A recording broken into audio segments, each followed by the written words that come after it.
ಇಂತಿ ನಿಮ್ಮ ರಮೇಶ್.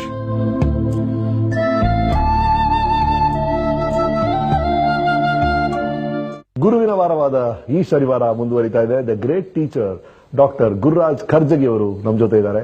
ಅವ್ರನ್ನ ಮಾತಾಡ್ಸೋಣ. ಒಳ್ಳೆ ಗುರುವಿನ ಲಕ್ಷಣಗಳೇನು sir? What do expect from a teacher? ಅತ್ಯಂತ ಒಳ್ಳೆ ಗುರು ಆಗ್ಬೇಕಾದ್ರೆ ಆತ ತನ್ನನ್ನ 3 ಪ್ರಶ್ನೆಗಳನ್ನು ಕೇಳ್ಕೋಬೇಕು. ಮೊದಲು, ನಿಮ್ಮ ವಿಷಯದ ಬಗ್ಗೆ ಪ್ರೀತಿ ಇದೆಯಾ? ಯಾವ ವಿಷಯ ಬಗ್ಗೆ ಪಾಠ ಮಾಡ್ತೀರಿ ಅದ್ರ ಬಗ್ಗೆ ನಿಜವಾಗೂ ಪ್ರೀತಿ ಇದೆಯಾ? ಬರೀ ತುಟಿ ಮಾತಿಗೋಸ್ಕರ ಕೆಲಸ ಸಿಕ್ತು, ಸಂಬಳ ಸಿಕ್ತು ಅಂತ ವಿಷಯ ಪ್ರೀತಿ ಮಾಡೋದಲ್ಲ. ಕೆಲಸ ಇಲ್ಲದೆ ಹೋದ್ರೂ ಕೂಡ ವಿಷಯ ಪ್ರೀತಿ ಮಾಡ್ತಿದ್ನ ಅನ್ನೋದೊಂದು. ನಿನ್ನ ವೃತ್ತಿ ಬಗ್ಗೆ ಅಭಿಮಾನ ಇದ್ರೆ ನೀವು ಒಳ್ಳೆ ಮೇಷ್ಟ್ರ ಆಗ್ತೀವಿ. 3ನೇದು ಬಹಳ ಮುಖ್ಯವಾದಂತ ಪ್ರಶ್ನೆ ಅಂದ್ರೆ, ನನ್ನ ವಿದ್ಯಾರ್ಥಿಗಳನ್ನ ನನ್ನ ಮಕ್ಕಳಷ್ಟಾದ್ರೂ ಪ್ರೀತಿ ಮಾಡ್ತೀನ ನಾನು ಅಂತ. ಮಕ್ಕಳಷ್ಟಾದ್ರೂ? ಮಕ್ಕಳಕ್ಕಿಂತ ಹೆಚ್ಚು ಪ್ರೀತಿ ಮಾಡಬೇಕು ಅಂತ ಇರ್ಬೇಕಾದ್ರೆ. ಯಾವ ಮೇಷ್ಟ್ರು ತನ್ನ ಮಕ್ಕಳನ್ನ ಅನನ್ಯವಾಗಿ ಪ್ರೀತಿ ಮಾಡ್ತಾನೋ ಅವನ ಅತ್ಯಂತ ಸಮರ್ಥ ಶಿಕ್ಷಕ ಆಗ್ತಾನೆ. ಸರಿ, ಮಕ್ಕಳಷ್ಟು ಪ್ರೀತಿಸೋದು ಆತರ ಎಕ್ಸಾಂಪಲ್ಸ್ ನೀವು ನೋಡಿದ್ರಾ ನಿಮ್ಮ ಪರ್ಸನಲ್ ಲೈಫ್ ಅಲ್ಲಿ? ನಾನು ನೋಡಿದ್ದೀನಿ. ನನ್ನ ತಂದೆ ಸರ್ಕಾರಿ ನೌಕರದಾರರು, ಬಹಳ ಪ್ರಾಮಾಣಿಕ ನೌಕರದಾರ ಆದ್ರಿಂದ ಮೇಲೆ ಮೇಲೆ ಟ್ರಾನ್ಸ್ಫರ್ ಆಗೋದು. ಸರಿ. ಬೆಳಿಗ್ಗೆ ನಮ್ಮ ತಂದೆ ಎದ್ದು ಹಿಂದಿನ ದಿವಸದ ಪೇಪರ್ ಎಲ್ಲ ಓದ್ತಾ ಇದ್ರು. ಊರಲ್ಲಿ ಇಲ್ಲದೆ ಹೊರಗೆ ಪೇಪರ್ ಓದಿ, ಅರೆ ರಿಸಲ್ಟ್ ಬಂದ್ಬಿಟ್ಟಿದೆ SSLC, ಇವ್ ನಂಬರ್ ಏನು? ಪೇಪರ್ ನೋಡಿದ್ಲು. ಆಕೆ ಖಾತ್ರಿ ಇತ್ತು ತಮ್ಮನಿಗೆ ರ್ಯಾಂಕ್ ಬರುತ್ತೆ ಅಂತ.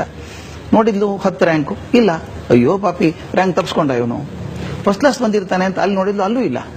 ಅಯ್ಯೋ ಫಸ್ಟ್ ಕ್ಲಾಸ್ ಇಲ್ಲ, ರ್ಯಾಂಕು ಇಲ್ಲ. ಸೆಕೆಂಡ್ ಕ್ಲಾಸ್ ನೋಡಿದ್ರು, ಅಲ್ಲೂ ಇಲ್ಲ. ಪಾಸ್ ಆದ್ರೆ ಸಾಕಪ್ಪ ಇವನು ಅಂತ ನೋಡಿದ್ರು, ಪಾಸು ಆಗಿಲ್ಲ. SSLC ಫೇಲ್ ನಾನು. ಅಂತ ಅಕ್ಕ ಅಮ್ಮ ಆಳೋಕ್ ಶುರು ಮಾಡಿದ್ರು. ಅಪ್ಪನಿಗೆ ಕೋಪ. ಒಂದ್ ಅರ್ಧ ತಾಸು ನಮ್ಮ ತಂದೆ ನೆನಪಾಯ್ತು ನಾನು ಒಬ್ಬನೇ ಮಗ ಅಂತ. ಆಮೇಲೆ ಬೈಬಾರ್ದು ಅಂತ ತೀರ್ಮಾನ ಮಾಡ್ಕೊಂಡ್ರು. ಆಗಿನ ಕಾಲದಲ್ಲಿ ನಮಗೆ ಸಹಾಯ ಮಾಡಬಹುದಾದ್ರು ಹೆಡ್ ಮಾಸ್ಟರ್ ಮಾತ್ರ. ಫೋನ್ ಮಾಡಿ ಮಾಡಿ ನೋಡಿದ್ರು, ಫೋನ್ ಹತ್ಲಿಲ್ಲ. ತಂದೆ ನಾನು ಧಾರವಾಡಕ್ಕೆ ಬಂದ್ವಿ. ಸ್ಟಾಫ್ ರೂಮ್ ಅಲ್ಲಿ ನಮ್ಮ ಹೆಡ್ ಮಾಸ್ಟರ್ ಕೂತಿದ್ರು, ಗಣಿತ ಟೀಚರ್ ಕೂತಿದ್ರು. ಒಳಗೆ ಹೋಗಿ ನಿಂತ್ಕೊಂಡೆ. ಬೈದ್ರು ಬೈದ್ರು ಬೈದ್ರು. ನಾಚಿಕೆ ಬರಲ್ಲ ನಿನಗೆ? ಇಡೀ ವರ್ಷ ಕಲಿಸಿದ್ದೀನಿ ಗಣಿತ, ನಿನಗೆ 30 ಮಾರ್ಕ್ಸ್ ತೊಳೆ ಯೋಗ್ಯತೆ ಇಲ್ಲ, 13 ಬಂದಿದೆ, 13 ಅಂತ ಬೈದ್ರು. ಆಗ ಗೊತ್ತಾಯ್ತು ಯಾವ ವಿಷಯ ಫೇಲ್ ಆಗಿದ್ದೀನಿ ನಾನು ಅಂತ. ಬೈದು ಹೊರಗೆ ಕಳಿಸಿದ್ರು. ನಮ್ಮ ತಂದೆಯನ್ನು ಕರೆದು ಅವ್ರಿಗೂ ಬೈದ್ರು. ಜವಾಬ್ದಾರಿ ಬೇಡ ಸ್ವಾಮಿ ನಿಮಗೆ? ಆ ಹುಡುಗ ಫೇಲ್ ಆಗಿದ್ದಾನೆ, ಮನೆ ಕೀಲಿ ಹಾಕೊಂಡು ಹೋಗಿದ್ದೀರಿ. ನಿಮ್ಮ ಮನೆಗೆ ನಾನು 3 ದಿವಸ ಹೋಗಿದ್ದೀನಿ, ದಯವಿಟ್ಟು ಗಮನಿಸಿ. ನನ್ನ ಮೇಷ್ಟ್ರು ನನ್ನ ಮನೆಗೆ ಹೋಗಿದ್ದಾರೆ. 3 ದಿವಸ ನಿಮ್ಮ ಮನೆಗೆ ಹೋಗಿದ್ದೀನಿ, ಕೀಲಿ ಹಾಕೊಂಡು ಹೋಗಿದ್ದೀನಿ. ಹುಡುಗನ ಗತಿ ಏನಾಗುತ್ತೆ ನೋಡಿ? ಫೇಲ್ ಆಗೋನಲ್ಲ, ರ್ಯಾಂಕ್ ಬರಬೇಕು ಅವನಿಗೆ. ಕಮ್ಮಿ ಬಂದಿದೆ, ರೀಟೋಟ್ಲಿಂಗ್ ಅಪ್ಲೈ ಮಾಡೋದಕ್ಕೆ 5 ದಿವಸ ಕೊಟ್ಟಿರೋದು. ಚಿಂತೆ ಮಾಡಬೇಡಿ, ನಾನೇ ಆ ಶಾಲೆಗೆ ಬಂದು ಪಾಲಕ ಅಂತ ಅಪ್ಲಿಕೇಶನ್ ತುಂಬಿ 5 ರೂಪಾಯಿ ಕಳಿಸ್ಬಿಟ್ಟಿದ್ದೀನಿ SSLC ಬೋರ್ಡ್ಗೆ. ನನಗೆ ಆ ದಿವಸ ನೆನಪಿದೆ ಸರ್.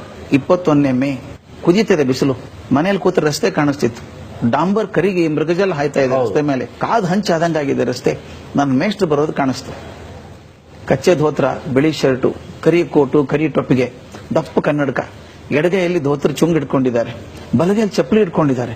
ಕುಣ್ಕೊಂಡು ಬೆವರು ಸುಸ್ಕೊಂಡು ಬರ್ತಾ ಇದ್ದಾರೆ. ನನ್ನ ಪ್ರೀತಿ ಮೇಷ್ಟ್ರಿಗೆ ಡಯಾಬಿಟಿಸ್, ಹೆಬ್ಬಟ್ಟಿ ಗಾಯ ಮಾಡ್ಕೊಂಡು ಇಷ್ಟು ದಪ್ಪ ಆಗಿದೆ.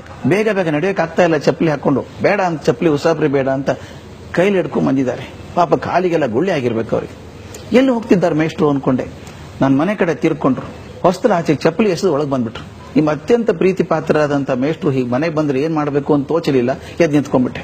ಮುಂದೆ 5 ನಿಮಿಷ ಆದದ್ದನ್ನ ನನ್ನ ಜೀವನದ ಕೊನೆ ಕ್ಷಣದವರೆಗೂ ಮರೆಯೋಕೆ ಸಾಧ್ಯ ಇಲ್ಲ. ನಾನು ಒಂದು ಮಾತು ಆಡ್ಲಿಲ್ಲ. ಮೇಷ್ಟ್ರು ಸೀದಾ ನನ್ನ ಕಡೆ ಬಂದ್ರು. ಗಟ್ಟಿಯಾಗಿ ಅಪ್ಕೊಂಡ್ಬಿಟ್ಟು ಮಗು ತರ ಬಿಕ್ಕಿ ಬಿಕ್ಕಿ ಅಳೋಕ್ ಶುರು ಮಾಡಿದ್ರು. ಯಾಕೆ ಅಳ್ತಾರೆ ಮೇಷ್ಟ್ರು ಅಂತ ಗೊತ್ತಿಲ್ಲ. ಪಾಪ ಏನೋ ತೊಂದರೆ ಆಗಿರ್ಬೇಕು ಅಂತ ನನಗೊಳು ಬಂದ್ಬಿಡ್ತು. ಒಂದ್ 2-3 ನಿಮಿಷ ಆದ್ಮೇಲೆ ನಾನು ಹಿಂಗೆ ಹೊರಗೆ ತಳ್ಳಿ ಜೇಬಲ್ಲಿ ಕೈ ಹಾಕಿ ಒಂದು ಪೇಪರ್ ತೆಗೆದ್ರು. ನೋಡು ಚಂಡಾಲ್ರು ಏನ್ ಮಾಡಿದ್ರೆ ನಿನ್ ಜೀವನಕ್ಕೆ ಅಂತ ಕೊಟ್ರು. ಅದು ಬೋರ್ಡ್ ಇಂದ ಬಂದಂತ ಟೆಲಿಗ್ರಾಮ್. ನಿನ್ ರಿಸಲ್ಟ್ ಫೇಲ್ ಇಂದ 8th ರ್ಯಾಂಕ್ ಆಗಿದೆ, ನಿನ್ ಕ್ಯುಮುಲೇಟಿವ್ ಕಾರ್ಡ್ ಕರೆಕ್ಷನ್ ಕೊಡು ಅಂತ ಬರೆದಿದ್ರು. ನನಗೆ 8th ರ್ಯಾಂಕ್ ಬಂದಿದ್ದೆ ಸ್ಟೇಟಿಗೆ. ಆದ್ರೆ ಆನೆಸ್ಟ್ ಆಗಿ ಪ್ರಾಮಾಣಿಕವಾಗಿ ಹೇಳೋದಾದ್ರೆ ಆ ಕ್ಷಣಕ್ಕೆ ನನಗೆ ರ್ಯಾಂಕ್ ಬಂತು ಅಂತ ಸಮಾಧಾನ ಆಗಿರ್ಲಿಲ್ಲ. ನನ್ನ ಮೇಷ್ಟ್ರು ಮನೆಗೆ ಬಂದು ಅಪ್ಕೊಂಡು ಹತ್ರಲ್ಲ, ಅದು ಬಹಳ ದೊಡ್ಡದು ಅನ್ಸ್ಬಿಡುತ್ತೆ ನನಗೆ. ತನ್ನ ಮಕ್ಕಳಿಗಿಂತ ಹೆಚ್ಚಿಗೆ ಪ್ರೀತಿ ಮಾಡಿದಂಥ ಮೇಷ್ಟ್ರು. ಇವತ್ತು ನಾನು ಪ್ರತಿಯೊಂದು ಕ್ಷಣ ನೆನೆಸ್ತೇನೆ. ನಾನು ಮೇಷ್ಟ್ರಾಗಬೇಕು ಅಂತ ತೀರ್ಮಾನ ಮಾಡಿದ್ದ ಅವತ್ತು. ನನ್ನ ಜೀವನದಲ್ಲಿ ಬೇಕಾದಷ್ಟು ಅವಕಾಶ ಇತ್ತು, ಆದ್ರೆ ನಾನು ಪ್ರತಿಜ್ಞೆ ಮಾಡಿದ್ದು ನಾನು ಬದುಕಿದ್ರೆ ನನ್ನ ಮೇಷ್ಟ್ರಾಗಿ ಆಗಬೇಕು ಅಂತ. ಒಂದೇ ಪ್ರಾರ್ಥನೆ ಭಗವಂತನಲ್ಲಿ, ಅಂದ್ರೆ ನನ್ನ ಮೇಷ್ಟ್ರು ನನಗೆ ಏನ್ ಪ್ರೀತಿ ತೋರಿಸಿದ್ರು ಅದ್ರ 100ನೇ 1 ಭಾಗ ನನ್ನ ವಿದ್ಯಾರ್ಥಿಗಳಿಗೆ ನಾನು ತೋರಿಸಿದ್ರೆ ನನ್ನ ಜೀವನ ಸಾರ್ಥಕ ಅನ್ಸ್ಬಿಡ್ತು. ಸರ್, ನಾನು ಎಷ್ಟೊಂದು ಶಿಕ್ಷಕರನ್ನ ಭೇಟಿ ಮಾಡಿದೆ. ಕೆಲವರ ಅಭಿಪ್ರಾಯ ಏನಿದೆ ಅಂದ್ರೆ ಇದು ಥ್ಯಾಂಕ್ಲೆಸ್ ಜಾಬ್ ಕೊನೆಗೆ ಅಂತ ಹೇಳ್ತಿದ್ದಾರೆ. ನಿಮ್ಗೇನ್ ಅನ್ಸುತ್ತೆ? ಥ್ಯಾಂಕ್ಲೆಸ್ ಜಾಬ್ ಅಲ್ಲ sir, is the most wonderful job that god has given us. ಅದಕ್ಕೊಂದು ಉದಾಹರಣೆ ಹೇಳಿದ್ರೆ ಬಹುಶಃ ಅದು ಸ್ಪಷ್ಟ ಆದಿತ್ತು. ಏನು? ನಾನು ಹುಡುಗ ಆಗಿದ್ದಾಗ ನನ್ನ ಅಜ್ಜ ಬಹಳ ಶ್ರೇಷ್ಠ ಮೇಷ್ಟ್ರ ಆಗಿದ್ದವರು, ಪ್ರೈಮರಿ ಸ್ಕೂಲ್ ಟೀಚರ್ ಆಗಿದ್ದವರು, ಬಹಳ ಒಳ್ಳೆ ಹೆಸರು ಮಾಡಿದವರು. ಈ 62ನೇ ಇಸ್ವಿ ಹೊತ್ತಿಗೆ ಚೀನಾ ದಾಳಿ ಆಯಿತು ಭಾರತದ ಮೇಲೆ. ಮೊದಲನೇ ಬಾರಿಗೆ ಭಾರತದಲ್ಲಿ ರೇಷನ್ ಸಿಸ್ಟಮ್ ಬಂತು. ಅಕ್ಕಿ, ಸೀಮೆ ಎಣ್ಣೆ ಮತ್ತು ಸಕ್ಕರೆ ಹೌದು ಕ್ಯೂದಲ್ಲಿ ನಿಂತ್ಕೊಂಡು ಕೊಂಡ್ಕೋಬೇಕು. ಧಾರವಾಡದಲ್ಲಿ ಇದ್ವಿ. ಡಿಸ್ಟ್ರಿಕ್ಟ್ ಬ್ಯಾನ್ ಅಂತ ಒಂದಿತ್ತು ಅವಾಗ, ಒಂದು ಜಿಲ್ಲೆಯಿಂದ ಮತ್ತೊಂದು ಜಿಲ್ಲೆಗೆ ತಗೊಂಡು ಹೋಗಂಗಿಲ್ಲ ವಸ್ತುಗಳನ್ನ ಅಂತ. ಆಗ ಬಿಜಾಪುರದಿಂದ ಒಂದು ಪತ್ರ ಬಂದಿತ್ತು ನಮ್ಮ ಮನೆಗೆ. ಯಾರೋ ನಮ್ಮ ಹತ್ತಿರ ಸಂಬಂಧಿ ಹೆಣ್ಮಗಳಿಗೆ ಹೆರಿಗೆ ಆಗಿದೆ, ಒಳ್ಳೆ ಅಕ್ಕಿ ಸಿಗಲ್ಲ, ಒಂದಿಷ್ಟು ಅಕ್ಕಿ ಕಳಿಸ್ತೀರಾ ಅಂತ ನಮ್ಮ ಅಜ್ಜನಿಗೆ ಪತ್ರ ಬರೆದಿದ್ರು. ಆತನಿಗೆ ಕಾಯ್ದೆ ಗೊತ್ತು, ಕಾಯ್ದೆ ಪ್ರಕಾರ ತಗೊಂಡು ಹೋಗೋಕೆ ಬರಲ್ಲ, ಅದ್ರ ಕರಳು ಕೇಳಬೇಕಲ್ಲ. ಏನ್ ಮಾಡಿದ, ಹಾಸಿಗೆ ಸುರುಳಿ ಮಾಡಿದ, ಜಮಖಾನೆ ಹಾಸಿ ಬಟ್ಟೆ ಹಾಕಿ 4 ಕಿಲೋ ಅಕ್ಕಿ ಹಾಕಿ ಸುತ್ತಿ ಹಗ್ಗ ಕಟ್ಟಿ ಒಂದು ಹಾಸಿಗೆ ಸುರುಳಿ ಮಾಡಿ ನಾನು ಕರ್ಕೊಂಡು ಹೋದ. ಬಿಜಾಪುರದಲ್ಲಿ ಇಳಿದ್ವಿ ಟ್ರೈನಲ್ಲಿ. ನಿಮ್ ಕಣ್ಮುಂದ್ ಬರ್ಬೇಕು ಚಿತ್ರ, ಹೆಗಲ ಮೇಲೆ ಚೀಲ ಇಟ್ಕೊಂಡಿದ್ದಾನೆ, ಬಲಗೈಯಲ್ಲಿ ನಾನು, 2 ಲಗೇಜ್ ಅವು. ಬೇಗ ನಡಿ ಬೇಗ ನಡಿ ಅಂತ ಇದ್ದಾನೆ. ಎಲ್ಲಿ ಪೊಲೀಸ್ ಹಿಡ್ಕೊಂಡ್ಬಿಡ್ತಾರೋ ಅಂತ ಹೆದರಿಕೆ ಅವನಿಗೆ. ಇನ್ನೊಂದು ಸ್ವಲ್ಪ ಹೋಗಿದ್ರೆ ದಾಟಿ ಬಿಡ್ತಿದ್ವಿ ಸ್ಟೇಷನ್. ಯಾರೋ ಹೆಗಲ ಮೇಲೆ ಕೈ ಇಟ್ಟಂಗಾಯ್ತು. ತಿರುಗಿ ನೋಡಿದ್ರೆ ಪೊಲೀಸ್. ಆ ಪೊಲೀಸ್ ಹೇಳಿದ, ಬರ್ರಿ ಸಾಹೇಬ್ರು ಕರೀತಾರೆ ನಿಮ್ಮನ್ನ ಅಂತ. ಸಾಹೇಬ್ರು ಜೀಪ್ ಇಟ್ಟು ಹೋಗಿದ್ದಾರೆ, ಹೋಗ್ಬೇಕಂತ ಅವ್ರು ನೋಡೋದಕ್ಕೆ ಅಂತ. ನಮ್ಮ ಅಜ್ಜ ಅಳೋದೊಂದು ಬಾಕಿ. ಆಗಿನ ಕಾಲದಲ್ಲಿ ಪೊಲೀಸ್ ಜೀಪಲ್ಲಿ ಹೋಗುವಂತ ಅವಮಾನಕರವಾದ ಸಂಗತಿ ಯಾವುದೂ ಇರಲಿಲ್ಲ. ಈಗೆಲ್ಲ ಜನ ಪಿಕ್ನಿಕ್ ಹೋಗ್ತಾರೆ ಮತ್ತೆ ಬೇರೆ. ಆಮೇಲೆ ಆ ಜೀಪಲ್ಲಿ ಕೂತ್ ಹೋದ್ವಿ. ದೊಡ್ಡ ಮನೆ, SP ಮನೆ. ಆಗಿನ ಕಾಲ, ಈಗ SP ಅಂದ್ರೆ ದೊಡ್ಡ ಪೋಸ್ಟು, ಆ ಗವರ್ನರ್ ಇದ್ದ ಹಾಗೆ. ಅದೊಂದು ಬೆಂಬಿಡದ ಭೂತ ಇತ್ತಲ್ಲ ಚೀಲ, ಅದು ಇಟ್ಕೊಂಡು ಅಲ್ಲಿ ಕೂತ್ಕೊಂಡ್ವಿ. ನಮ್ಮ ಅಜ್ಜ ಒಂದು ಕ್ಷಣ ಮುಖ ಒರೆಸ್ಕೋತಾ ಇದ್ದ. ಒಳಗಿಂದೊಬ್ರು ಕಾನ್ಸ್ಟೇಬಲ್ ಬಂದ್ರು, ಬರ್ರಿ ಒಳಗೆ ಸಾಹೇಬರು ಕರೀತಾರೆ ಅಂತ. ಅಪರಾಧಿ ತಾನೇ ನನ್ನ ಅಜ್ಜ.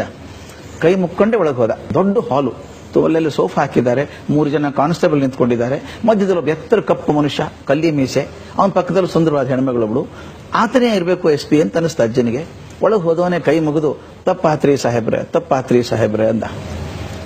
ಆ ಆಫೀಸರ್ ನಿಂತ್ಕೊಂಡವರು ಒಂದು ಮಾತು ಆಡ್ಲಿಲ್ಲ. ಒಂದು ಹೆಜ್ಜೆ ಮುಂದೆ ಬಂದವರು ದೀರ್ಘದಂಡ ನೆಲದ ಮೇಲೆ ಮಲ್ಕೊಂಡು ಕಾಲು ಹಿಡ್ಕೊಂಡ್ಬಿಟ್ರೆ ಅಜ್ಜನ್. ನಮ್ಮ ಅಜ್ಜನ ಗಾಬರಿ, ಯಾರಿವರು ಅಂತಾನೆ. ಆ ಪೊಲೀಸ್ ಎಲ್ಲ ಸಾಹೇಬ್ರು ಅಂತಾರೆ. ಇಲ್ಲಿವರೆಗೂ ಸಾಹೇಬ್ರ ಕಾಲಿಗೆ ಮತ್ತೊಬ್ಬರು ಬಿದ್ದದನ್ನು ನೋಡಿದ್ರೆ ಹೊರತಾಗಿ ಸಾಹೇಬ್ರು ಮತ್ತೊಬ್ಬರ ಕಾಲಿಗೆ ಬೀಳೋದು ನೋಡಿರ್ಲಿಲ್ಲ. ಅಜ್ಜ ಹೇಳ್ರಿ ಸಾಹೇಬ್ರ ಅಂದ. ಸಾಹೇಬ್ ಎದ್ದು ನಿಂತ್ಕೊಂಡ. ನನ್ನ ಕಣ್ ಮುಂದೆ ಕಟ್ಟಿದಂಗಿದೆ ಚಿತ್ರ ಅದು. ಹಿಂಗ್ ಕೈ ಮುಕ್ಕೊಂಡು ನಿಂತವನು, ಕಣ್ಣಲ್ಲಿ ನೀರು ಸುರಿತಾ ಇತ್ತು ಅವನಿಗೆ. ಸರ್, ನನ್ ಗುರುತು ಸಿಕ್ತು ಸರ್ ನಿಮಗ ಅಂತ ಕೇಳ್ದ. ಇಲ್ರಿ ಸಾಹೇಬ್ರೆ, ಗುರುತು ಸಿಗ್ಲಿಲ್ಲ ಅಂತ ನಮ್ಮ ಅಜ್ಜ ಅಂದ. ನಾನು ಸರ್ ಭೀಮಾ. ಯಾ ಭೀಮಾ? ನಾನು ಸರ್ ಮುರುಗೋಡ್ ಭೀಮ್ಯಾ. ನಿಮ್ಮ ಮನೆಯೊಳಗೆ ಇದ್ನಲ್ರಿ ಸರ್, ನೀವೇ ನನಗೆ ಊಟಕ್ಕೆ ಹಾಕಿ ಪಾಠ ಕಲಿಸಿದ್ರಲ್ಲ ಅಂದ. ಅಂದ ತಕ್ಷಣ ಅಜ್ಜ ಕೈ ಮುಗಿದಿದ್ರಲ್ಲ, ಒಂದ್ ಕೈ ಕೆಳಗೆ ಬಂತು.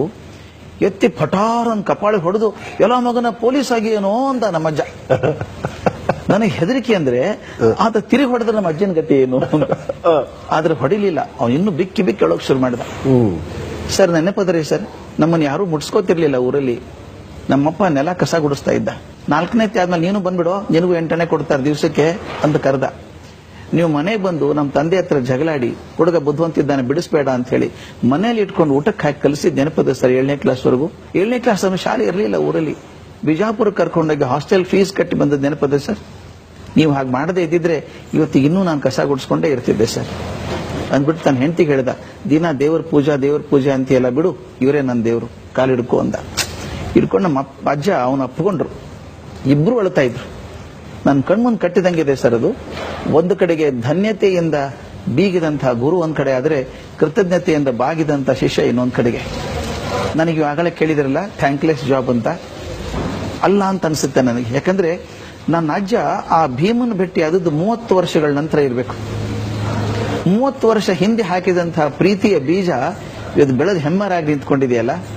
ಅದರಿಂದ ನಾವು ಬೀಜ ಹಾಕುವಾಗ ಮನಸ್ಸಲ್ಲಿ ಕಸಿವಿಸಿ ಬೇಡ, ಕಿರಿಕಿರಿ ಬೇಡ, ಪ್ರೀತಿ ಹಾಗೆ ಖಂಡಿತ ಆಗುತ್ತೆ. ಒಳ್ಳೆ ಬೀಜ ಒಳ್ಳೆ ಹಣ್ಣೆ ಕೊಡ್ತಾರೆ. So nice. ಸೊ ಇನ್ನೊಂದು, ಪೇರೆಂಟ್ಸ್ ಏನ್ ನಿರೀಕ್ಷೆ ಮಾಡ್ತೀರಾ ನೀವು ಆಸ್ ಅ ಟೀಚರ್? ನಾನು ಒಂದೇ ಕೈ ಮುಗಿದು ಬೇಡ್ಕೊಳ್ಳೋದು, ದಯವಿಟ್ಟು ನಿಮ್ಮ ಮಕ್ಕಳ ಕಣ್ಣಲ್ಲಿ ಶಿಕ್ಷಕರನ್ನ ಸಣ್ಣವರನ್ನಾಗಿ ಮಾಡಬೇಡಿ. ಅಂದ್ರೆ ಸರ್, ಈಗ ತಂದೆ ಯಾವುದೋ ದೊಡ್ಡ ಕಂಪನಿಯಲ್ಲಿ ಮ್ಯಾನೇಜರ್ ಆಗಿದ್ದಾರೆ, ಜನರಲ್ ಮ್ಯಾನೇಜರ್, ಮ್ಯಾನೇಜಿಂಗ್ ಡೈರೆಕ್ಟರ್ ಆಗಿದ್ದಾರೆ. ಅವನೇನೋ ಟೀಚರು, ಎಲ್ಲ ಕೂಡ 1200 ರೂಪಾಯಿ ಸಂಬಳ ಅವನಿಗೆ. ಅವನೇ ನಾ ಹೇಳ್ತೀನಿ, ನಮ್ಮ ಮನೆ ಪಕ್ಕದಲ್ಲಿ ನಾನು ಹೇಳ್ತೀನಿ. ಅವನು ಕೆಲವೊಂದ್ಸಲ ಟೀಚರ್ಸ್ ಬಗ್ಗೆ ಹಗುರವಾಗಿ ಮನೆಯಲ್ಲಿ ಮಾತಾಡ್ತೀವಿ, ಏಕವಚನದಲ್ಲಿ ಮಾತಾಡೋದ್ರಿಂದ ಏನಾಗುತ್ತೆ ಅಂದ್ರೆ, ಮಗುಗೆ ಶಿಕ್ಷಕರ ಬಗ್ಗೆ ಅಭಿಪ್ರಾಯ ಕಮ್ಮಿ ಆಗ್ತದೆ.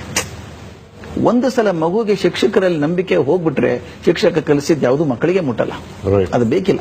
ಆದ್ರಿಂದ ದಯವಿಟ್ಟು ಶಿಕ್ಷಕರ ಬಗ್ಗೆ ನಿಮಗೆ ಏನ್ ತಕರಾರಿದ್ರೆ ಅವ್ರ ಕಡೆನೆ ಹೋಗಿ ಮಾತಾಡಿ. ಮಗು ಮುಂದೆ ಕೆಟ್ಟದಾಗಿ ಮಾತಾಡಬೇಡಿ. ಶಾಲೆ ಯಾವ ವಾತಾವರಣದ ಬಗ್ಗೆನೂ ಮಕ್ಕಳ ಮುಂದೆ ಮಾತಾಡಬೇಡಿ. ಶಾಲೆಗೆ ಅದು ದೇವಸ್ಥಾನ ಇದ್ದಂಗೆ, ಮಗುಗೆ ದೇವಸ್ಥಾನ ಶಾಲೆ, ಅದ್ರ ಬಗ್ಗೆ ತಪ್ಪು ಮಾತಾಡೋದು ಬೇಡ. ಇನ್ನೊಂದು, ನೀವು ಶಿಕ್ಷಕರನ್ನ ಭೇಟಿ ಆದ್ರೂ ಕೂಡ ನೀವು ಅವ್ರ ಕೃತಜ್ಞತೆಯಿಂದ ಮಾತಾಡಿಸಿ. ನಿಮ್ಮ ಮಗುವನ್ನ ಒಂದು ವ್ಯಕ್ತಿತ್ವವಾಗಿ ಮಾಡುವಂತವ್ರು. ಆದ್ರಿಂದ ಆ ಗೌರವ ಇರಲಿ. ಆತನ ಕಲಿಕೆ ನಿಮ್ಗಿಂತ ಕಮ್ಮಿ ಇರಬಹುದು, ಆತನ ಜಗತ್ತಿನ ದೃಷ್ಟಿ ನಿಮ್ಗಿಂತ ಸಣ್ಣದಾಗಿರಬಹುದು, ಆದ್ರೆ ಆತ ಒಂದು ದೊಡ್ಡ ಕೆಲಸ ಮಾಡ್ತಿದ್ದಾನೆ. ಒಬ್ಬ ಮಗುನ ಒಬ್ಬ ಸಮರ್ಥ ನಾಯಕನನ್ನಾಗಿ ಮಾಡ್ತಾನೆ. ಫಿಸಿಕ್ಸ್ ಕೆಮಿಸ್ಟ್ರಿ ಹೇಳ್ಕೊಡೋದು ಒಂದ್ ಕಡೆ. ಅಪಾರ್ಟ್ ಫ್ರಮ್ ದಟ್ ಅವರ ಪರ್ಸನಲ್ ಲೈಫಲ್ಲಿ ಅಥವಾ ಅವ್ರ ಬಿಹೇವಿಯರ್ ಅಲ್ಲಿ ಹೇಗಿರ್ಬೇಕು ಅನ್ಸುತ್ತೆ ನಿಮಗೆ ಟೀಚರ್ಸ್? ಒಂದು ಗಮನ ಶಿಕ್ಷಕರು ಇಡಬೇಕಾದದ್ದು ಅಂದ್ರೆ ಪ್ರತಿಯೊಂದು ಮಗು ನಿಮ್ಮನ್ನು ಗಮನಿಸಿ ನೋಡುತ್ತದೆ. ನೀವು ಮೇಷ್ಟ್ರಾದಾಗ ನಿಮ್ ದುರ್ಬೀನ್ ಕೆಳಗೆ ಇರ್ತೀರಿ. ನಿಮ್ಮ ವ್ಯಕ್ತಿ ಜೀವನ ಕೂಡ ಒಂದು ಎಕ್ಸಾಂಪಲ್ ಹೇಳ್ಬಿಡ್ತೀನಿ. ನಾನು ಹಾರ್ವರ್ಡ್ ಸ್ಕೂಲ್ ಆಫ್ ಎಜುಕೇಶನ್ ಹೋದಾಗ ಅಲ್ಲಿ ಡಾಕ್ಟರ್ ಕ್ಯಾಥಲೀನ್ ಅಂತ dean, one of the best university in the world today. ಅಲ್ಲಿ ಹೋದಾಗ ನಾನು ಪಾಠ ಮಾಡಿ ಮುಗಿದ್ಮೇಲೆ ಅವ್ರು ಎಷ್ಟು ಚೆನ್ನಾಗಿ ಮಾಡ್ತಾರೆ ಅಂದ್ರೆ ತಮ್ಮ ಯೂನಿವರ್ಸಿಟಿ ಬಗ್ಗೆ, ಯಾಕೆ ಹಾರ್ವರ್ಡ್ ರಿಮೇನ್ಸ್ ನಂಬರ್ 1 ಅಂದ್ರೆ ಒಂದು ಕ್ವಶನ್ ಮಾಡ್ತಾರೆ, ನಮ್ಮ ಶಾಲೆ ಬಗ್ಗೆ ಅಭಿಪ್ರಾಯ ಏನ್ ನಿಮ್ದು ಅಂತ ಎಲ್ಲರನ್ನೂ ಕೇಳ್ತಾರೆ. ನೋಡಿದೆ, ಚೆನ್ನಾಗಿತ್ತು. ನಾನು ಒಂದು ಕ್ವಶನ್ ಸೇರಿಸಬಹುದಾ ಇದಕ್ಕೆ ಅಂತ ಕೇಳಿದೆ. ಏನು ಅಂತ ಕೇಳಿದ್ರು. ಒಂದು ಕ್ವಶನ್ ಹಾಕಿದ್ರು, do you think the personal life of a teacher makes an impact on your learning ಅಂತ. ಅಂದ್ರೆ ಶಿಕ್ಷಕರ ವೈಯಕ್ತಿಕ ಜೀವನ ನಿಮ್ಮ ಕಲಿಕೆ ಮೇಲೆ ಪ್ರಭಾವ ಬೀರ್ತದ ಅಂತ ಒಂದು ಕ್ವಶನ್ ಹಾಕಿ ಅಂದೆ. ಯಾಕೆಂದ್ರೆ ಅದೇನಾಗ್ಲಿಕ್ಕಿಲ್ಲ, because teacher is a teacher, personal life is personal life ಅಂದ್ರು. ಹಾಕಿ ನೋಡಿ ಅಂದೆ. ಹಾಕಿ ನೋಡಿ 6 ತಿಂಗಳಲ್ಲಿ ಮೇಲ್ ಕಳಿಸಿದ್ದಾರೆ ಅವರು. ಬಹಳ ಒಳ್ಳೆ ಪ್ರಶ್ನೆ ಇದು. 89% 89 ಜನ ಹುಡುಗರು ಹೇಳಿದಾರಂತೆ, personal life of a teacher makes an impact on my learning. ನೋಡಿ, ಹಿಂದಿನ ದಿವಸ ಮೇಷ್ಟು ಕುಡ್ಕೊಂಡು ಅಡ್ಡಾಡ್ತಾ ಇದ್ದಾರೆ ರಸ್ತೆ ಮೇಲೆ, ಮರುದಿವ್ಸ ಕ್ಲಾಸ್ ಅಲ್ಲಿ ಪಾಠ ಮಾಡಿದಾಗ ಹಿಂದಿನ ದೃಶ್ಯ ಪುನರಾವರ್ತನೆ ಆಗ್ತಾ ಇರುತ್ತೆ ಕ್ಲಾಸ್. ಎಷ್ಟು ಒಳ್ಳೆ ಚೆನ್ನಾಗಿ ಫಿಸಿಕ್ಸ್ ಟೀಚ್ ಮಾಡಿದ್ರೆ ಒಬ್ಬ ಶಿಕ್ಷಕ ತನ್ನ ವ್ಯಕ್ತಿಶಃ ಜೀವನವನ್ನು ಎಷ್ಟು ಶುದ್ಧವಾಗಿ ಇಟ್ಕೋತಾನೋ ಅಷ್ಟು ಒಳ್ಳೆ ಮೇಸ್ಟ್ ಆಗ್ತಾನೆ. ಅದಕ್ಕೆ ನಾನು ಹೇಳೋದು, before you become a good teacher you should be a good human being. ಒಳ್ಳೆ ಮನುಷ್ಯನಾಗೋದೊರ್ತು ಒಳ್ಳೆ ಶಿಕ್ಷಕ ಆಗೋಕ್ ಸಾಧ್ಯವೇ ಇಲ್ಲ. ನನ್ನ ಗೆಳೆಯ ಒಬ್ಬ ಬೇರೆ ದೇಶದಿಂದ ಬಂದಿದ್ದ, ಅವ್ನು ಭೇಟಿಯಾಗಿ ಹೊರಗೆ ಬಂದಾಗ ಒಂದು ದೊಡ್ಡ ಹಾಲ್, ಒಂದು ದೊಡ್ಡ ಓವಲ್ ಶೇಪ್ ಟೇಬಲ್ ಇದೆ, ಅಲ್ಲಿ ಮಕ್ಕಳು ಪಾರ್ಟಿ ಆಗ್ತಾ ಇತ್ತು. ಅಲ್ಲಿ ಪಾರ್ಟಿ ಮಾಡ್ಬೇಕಾದ್ರೆ ಶ್ರೀಮಂತರೇ ಇರಬೇಕು. ಎಲ್ಲ 12ರಿಂದ 14 ವರ್ಷ ಹುಡುಗರು. ಟೇಬಲ್ ತುದಿಗೊಬ್ಬ ಸುಂದರ ಹುಡುಗಿ ಕೂತಾಳೆ, 13-14 ವರ್ಷ. ಆಕೆ ಮುಂದೆ ಕೇಕು ಕ್ಯಾಂಡಲ್ ಎಲ್ಲ ಇತ್ತು. ಗೊತ್ತಾಯ್ತು ಬರ್ತ್ಡೇ ಇರಬೇಕು ಅಂತ. ನನಗೆ ಶಾಕ್ ಆದದ್ದೇನು ಅಂದ್ರೆ ಎಲ್ಲರ ಕೈಯಲ್ಲಿ ಸಿಗರೇಟ್, ಎಲ್ಲ 12-13 ಎಲ್ಲ 12-13 ವರ್ಷ ಹುಡುಗ. ನನಗೆ ಯಾಕೋ ನಾನು ಒಳಗಿದ್ದಂತ ಶಿಕ್ಷಕ ಸಾಯೋಲ್ಲ. ನಾನು ಆ ಹುಡುಗಿ ಹತ್ರ ಹೋದೆ, ಮಗು ನಿನ್ ಬರ್ತ್ಡೇನಾ ಇವತ್ತು ಅಂದೆ. ಹೌದು ಅಂಕಲ್ ಅಂದು. ಥ್ಯಾಂಕ್ ಯು ದೇವ್ರು ಒಳ್ಳೇದ್ ಮಾಡ್ಲಿ, ಹುಟ್ಟುಹಬ್ಬ ಶುಭಾಶಯಗಳು ಅಂತ ಹೇಳಿದೆ. ಆಕೆ ನಕ್ ಬಿಟ್ಟು ಕೈಯಲ್ಲಿ ಒಂದು ಪ್ಯಾಕೆಟ್ ಇಟ್ಕೊಂಡು ಚಾಕ್ಲೇಟ್ ತಗೊಳ್ಳಿ ಅಂಕಲ್ ಅಂದ್ಲು. 2 ಚಾಕ್ಲೇಟ್ ತಗೊಂಡೆ. ಅಮ್ಮ ನಾನು ಕೇಳಿದೆ, ಅಮ್ಮ ನಿಮ್ಮ ತಾಯಿ ಗೊತ್ತಾ ನೀವು ಸಿಗರೇಟ್ ಸೇದೋದು ಅಂತ ಕೇಳಿದೆ. ನನಗೊಂದು ಥಿಯರಿ ಇದೆ ಸರ್, ಇದೊಂದು ದೊಡ್ಡ ಥಿಯರಿ ನಾನು ನಂಬ್ಕೊಂಡಿದ್ದು. ಎಷ್ಟೋ ಜನ ಕೇಳ್ತಾರೆ, ನಾ ಮಾಡೋ ಕೆಲಸ ಒಳ್ಳೇದಾ ಕೆಟ್ಟದಾ ಅಂತ ಕೇಳ್ತಾರೆ. ಅವ್ನು ಸಿಂಪಲ್ ಫಾರ್ಮುಲಾ ಕೊಡ್ತೀನಿ. ನೀ ಮಾಡುವಂತ ಕೆಲಸ ನಿಮ್ಮ ತಾಯಿ ಗೊತ್ತಾದ್ರೆ ಸಂತೋಷ ಪಡ್ತಾಳ, ದುಃಖ ಪಡ್ತಾಳ. ಆಕೆ ದುಃಖ ಪಡ್ತಾಳ, ನೀವು ಕೆಲಸ ಒಳ್ಳೇದಲ್ಲ. ಯಾಕೆ ನಿಮ್ಮನ್ನ ಏನೂ ಕಾರಣ ಇಲ್ಲದೆ ಪ್ರೀತಿ ಮಾಡುವಂತ ದೊಡ್ಡ ಜೀವ ಅಂದ್ರೆ ತಾಯಿ. ಅದನ್ನ ಹೇಳಿದ, ನಿಮ್ ತಾಯಿ ಗೊತ್ತಾ ಸಿಗರೇಟ್ ಸೇದೋದು ಅಂತ ಹೇಳಿದೆ. ತಕ್ಷಣ ಆಕೆ ಮುಖ ಬಿರ್ಸಾಯ್ತು, ನಗುವಂತ ಮುಖ. Why are you worried old man ಅಂತ ಕೇಳಿದ್ದು. ಅಂಕಲ್ ಓಲ್ಡ್ ಮ್ಯಾನ್ ಆದ್ರು. ನಾ ಹೇಳಿದೆ, ಚಿಂತೆ ಇಲ್ಲಮ್ಮ, ನನ್ನ ಮಗಳಾಗಿದ್ರೆ ನನ್ನ ದುಃಖ ಆಗ್ತಿತ್ತು, ಸಿಗರೇಟ್ ಸೇದು ಸರಿಯಲ್ಲ ವಯಸ್ಸಿಗೆ ಅಂದು ಹೊರಟೆ. ಒಳ್ಳೆ ಮನುಷ್ಯನ ಹುಡುಗಿ ಇರ್ಬೇಕದು. ಓಡ್ ಬಂದು ಅಂಕಲ್ ಸಾರಿ, ಹಂಗ ಅನ್ಬಾರ್ದಾಗಿತ್ತು, ಸಿಗರೇಟ್ ಸೇದು ತಪ್ಪ ಅಂತ ಕೇಳಿದ್ಲು. ಖಂಡಿತ ತಪ್ಪಮ್ಮ, ಬೆಂಗಳೂರಲ್ಲಿ ಒಳ್ಳೆ ಹವೆ ಸಿಗಲ್ಲ ಅಂತಂದ್ರೆ ನೀನ್ ಕೆಟ್ಟ ಹವೆ ತುಂಬಿಕೊಳ್ಳೋದಕ್ಕೆ, ಒಂದು ನಿಕೋಟಿನ್ ಕೆಟ್ಟದದು ಅಂತ ಹೇಳಿದೆ. ಹಾಗಾದ್ರೆ ನಮ್ಮ ಕೃಷ್ಣಮೂರ್ತಿ ಸರ್ ಯಾಕೆ ಸೇರ್ತಾರೆ ಅಂತ ಕೇಳಿದ್ಲು. ಯಾರು ಕೃಷ್ಣಮೂರ್ತಿ ಸರ್ ಅಂತ ಕೇಳಿದೆ. ನಮ್ಮ ಅತ್ಯಂತ ಪ್ರೀತಿ ಗಣಿತ ಟೀಚರ್ ಅವರು ಒಂದು. ನನಗೆ ಆಘಾತ ಆಗೋಯ್ತು. ಮರುದಿವಸ ಕೃಷ್ಣಮೂರ್ತಿನ ಕರೆದು ಹೇಳಿದೆ ಆತನಿಗೆ, ಅಪ್ಪ ನೀನು ಗಣಿತ ಕಲಿಸು ಅಂತ ಇಟ್ಟದ್ದು ನೀನ, ಗಣಿತ ಕಲಿಸೋದಿಗೆ ಸಿಗರೇಟ್ ಸೇದೋದು ಕಲಿಸ್ತಾ ಇದೆಯಲ್ಲ ನೀನು. ಅಂದ್ರೆ ನಾವು ಶಿಕ್ಷಕರು ಎಷ್ಟು ಮೈ ತುಂಬ ಕಣ್ಣಾಗಿರ್ಬೇಕು ಅಂದ್ರೆ ಮಕ್ಕಳು ಪ್ರತಿಯೊಂದನ್ನು ಗಮನಿಸ್ತಾರೆ, ನಿಮ್ಮನ್ನ, ನಿಮ್ಮ ಒಳ್ಳೆ ಗುಣಗಳನ್ನು ಅನುಸರಿಸ್ತಾರೆ, ಕೆಟ್ಟ ಗುಣಗಳನ್ನು ಅನುಸರಿಸ್ತಾರೆ. ಆದ್ರಿಂದ ಶಿಕ್ಷಕ ಆದವನು ಮೈತುಂಬ ಕಣ್ಣಾಗಿ ತನ್ನಲ್ಲಿರುವಂತಹ ಕೊರತೆಗಳನ್ನ ಆದಷ್ಟು ಕವರ್ ಮಾಡಿಕೊಂಡು ಗೊತ್ತಾಗ್ಲಾರ್ದಾಗ ಬದುಕಬೇಕು, ಅದನ್ನ ಕಳ್ಕೊಳ್ಳೋಕೆ ಪ್ರಯತ್ನ ಮಾಡಬೇಕು. ಸರ್, ಒಂದು ಸಾಲಲ್ಲಿ ಗುರು ಅಂದ್ರೆ, ಈಗ ವೇದವ್ಯಾಸರ ಬಗ್ಗೆ ಹೇಳ್ತಾ ಪ್ರಜ್ವಾಲಿತೋ ಜ್ಞಾನಮಯ ಪ್ರದೀಪ ಅಂತಾರೆ. ಪ್ರದೀಪ ಗುರು. ಪ್ರದೀಪ ಅಂದ್ರೆ ದೀಪ ಅಲ್ಲ. ಯಾವುದು ತನ್ನ ಸ್ವಂತ ಶಕ್ತಿಯಿಂದ ಸದಾಕಾಲ ಉರಿತದೋ ಅದು ಪ್ರದೀಪ. ಅದರಿಂದ ಬೇರೆ ದೀಪಗಳು ಹಚ್ಕೊಳ್ಳುವಂತದ್ದು. ಒಬ್ಬ ಶಿಕ್ಷಕ ಪ್ರದೀಪ ಆದ್ರೆ ದೀಪಗಳು ಶಿಷ್ಯರು. ಮೇಷ್ಟ್ಗಳೇ night watchman of society. Thank you sir. ಈ ಸಂಚಿಕೆಯ ಕೊನೆಯಲ್ಲಿ ಅನಿಸ್ತಾ ಇದೆ, ಒಂದು ವೇಳೆ ಸ್ವರ್ಗದಲ್ಲೊಂದು ತಕ್ಕಡಿ ಇದ್ದು ಆ 2 ತಟ್ಟೆಯಲ್ಲಿ ಒಂದು ಕಡೆ ನಮಗಿಷ್ಟವಾದ sports celebrities, film stars, models ಎಲ್ಲರನ್ನೂ ಹಾಕಿ, ಇನ್ನೊಂದು ಕಡೆ ಒಂದು ಒಳ್ಳೆ ಟೀಚರ್ನ ಇಟ್ಟರೆ ಖಂಡಿತವಾಗಲೂ ಇದರ ತೂಕ ದೇವರ ಕಣ್ಣಲ್ಲಿ ಜಾಸ್ತಿ ಇರುತ್ತೆ ಅನ್ಸುತ್ತೆ. ಯಾಕೆಂದ್ರೆ ಇವ್ರನ್ನೆಲ್ಲ ಸೃಷ್ಟಿ ಮಾಡೋದು ಈ ಒಬ್ಬ ಗುರುನೇ. So all teachers are great. ಜೀವನಕ್ಕಿಂತ ಶ್ರೇಷ್ಠ ಗುರು ಇಲ್ಲ. ಅಂಡ್ ಆ ಕಲಿಕೆ ನಿರಂತರ. ಮುಂದಿನ ವಾರ ಸಿಗೋಣ ಇನ್ನೊಂದು ಸಂಬಂಧ